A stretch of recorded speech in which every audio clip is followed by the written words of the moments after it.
বিসমিল্লাহির রহমানির রহিম। সকল প্রশংসা আল্লাহ তাআলার, যিনি এ বিশ্বজাহানের পালনকর্তা। সালাত ও সালাম প্রিয় নবী মুহাম্মদ সাল্লাল্লাহু আলাইহি ওয়াসাল্লামের উপর, তার পরিবার, সাহাবীগণ এবং যারা তার পথ অনুসরণ করেছেন কিয়ামত পর্যন্ত তাদের উপর। আজকের এই বার্তা মুহাম্মদ সাল্লাল্লাহু আলাইহি ওয়াসাল্লামের উম্মতের সে সকল মানুষের জন্য যাদের হৃদয় এখনও জীবিত আছে, এবং এই পৃথিবীর সকল মুক্ত চিন্তার মানুষের জন্য। আপনারা গাজ্জার মানুষদের উপর নির্মম বোমাবর্ষণ ও ধ্বংসযজ্ঞের সাক্ষী, যে ধ্বংসযজ্ঞ আজ প্রায় 2 বছর ধরে অব্যাহত আছে।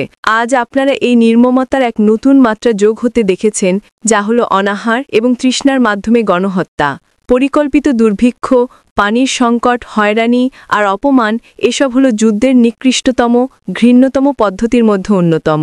যারা এই বাস্তবতা মেনে নেয় বা নীরব থাকে, তারা মানবিকতার ন্যূনতম দাবিও হারিয়ে ফেলেছে। দীর্ঘদিনের শ্বাসরুদ্ধকর অবরোধ এবং সীমান্তপথ বন্ধ করে রাখা নিছক কোনো নিষ্ক্রিয় কাজ নয়, এগুলো হত্যাকাণ্ডে সরাসরি অংশগ্রহণের প্রমাণ। গাজ্জায় ক্ষুধা বা বোমাবর্ষণের প্রতিটি আত্মার মৃত্যুর দায়ভার তাদের উপর বর্তায়। ঘরবাড়ি, মসজিদ, স্কুল, বিশ্ববিদ্যালয়, হাসপাতাল এবং আরও অনেক কিছু ধ্বংসের জন্য তারাই দায়ী। মনে রাখুন, এই মুসলিম উম্মাত দুর্বল নয়। আমাদের নেতৃবৃন্দ, আমাদের সেনাবাহিনী, সকলের ক্ষমতা রয়েছে গাজ্জা এবং পশ্চিম তীরের মানুষদেরকে উদ্ধার করার। যদি তারা এ কাজ করতে ব্যর্থ হয়, তবে তা হবে এক চরম বিশ্বাসঘাতকতা। তারা সবাই এই গণহত্যার সহায়ক হয়ে যাবে। যার কাজ করার সামর্থ্য থাকা সত্ত্বেও সে নিষ্ক্রিয়তা বেছে নেয়, সে সেই অবহেলার পরিণতির জন্য দায়ী। তাদের হাত নিরীহ মানুষের রক্তে রঞ্জিত।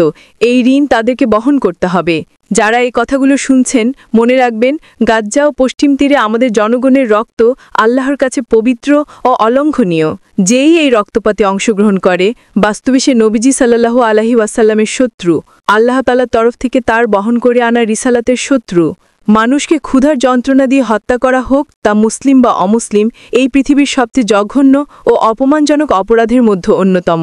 তাই হে মুহাম্মদ সাল্লাল্লাহু আলাইহি ওয়াসাল্লামের উম্মত, হে বিশ্বের স্বাধীন মানুষেরা, জেগে উঠুন, সক্রিয় হন। আপনাদের সাধ্যের মধ্যে যা আছে তাই করুন। সম্ভাব্য সকল বৈধ উপায় প্রতিবাদ করুন। আপনাদের ভাইবোনদের কাছে খাদ্য, পানি এবং ওষুধ না পৌঁছানো পর্যন্ত থামা যাবে না, না হলে খুব বেশি দেরি হয়ে যেতে পারে। আমাদের সবাইকে জেগে উঠতে হবে, আমাদের সবাইকে দান করতে হবে। প্রতিটি ব্যক্তিকে উপলব্ধি করতে হবে যে এটি আল্লাহর পক্ষ থেকে একটি পরীক্ষা।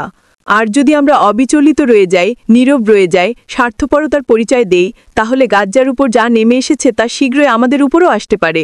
কোনো ভূমি সুরক্ষিত নয়, এটি একটি ঐশ্বরিক পরীক্ষা, এবং যারা এতে ব্যর্থ হবে তারা নিজেই ক্ষুধা, অপমান, হত্যা এবং ধ্বংসের সম্মুখীন হতে পারে, ঠিক যেমনটি আজ ফিলিস্তিনে আমাদের ভাই বোনেরা সম্মুখীন হচ্ছেন।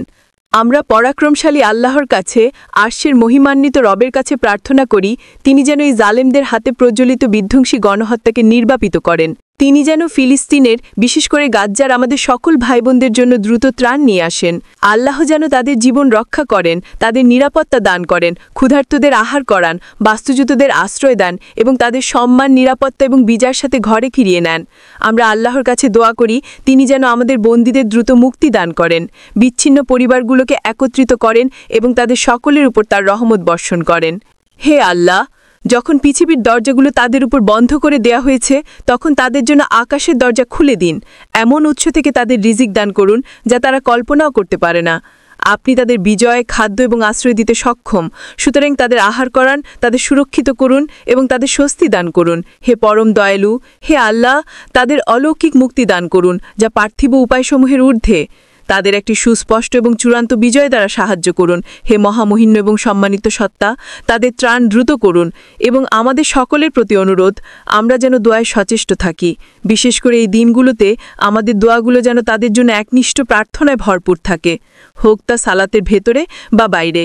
আমাদের দায়িত্বের প্রতি সজাগ থাকতে, আমাদের সম্মিলিত দায়বদ্ধতা উপলব্ধি করতে, অন্তত এতটুকু করা আমাদের ন্যূনতম কর্তব্য। আল্লাহ আপনাদের সকলকে সম্মানিত করুক। ওয়াসসালামু আলাইকুম ওয়া রাহমাতুল্লাহি ওয়া বারাকাতুহু।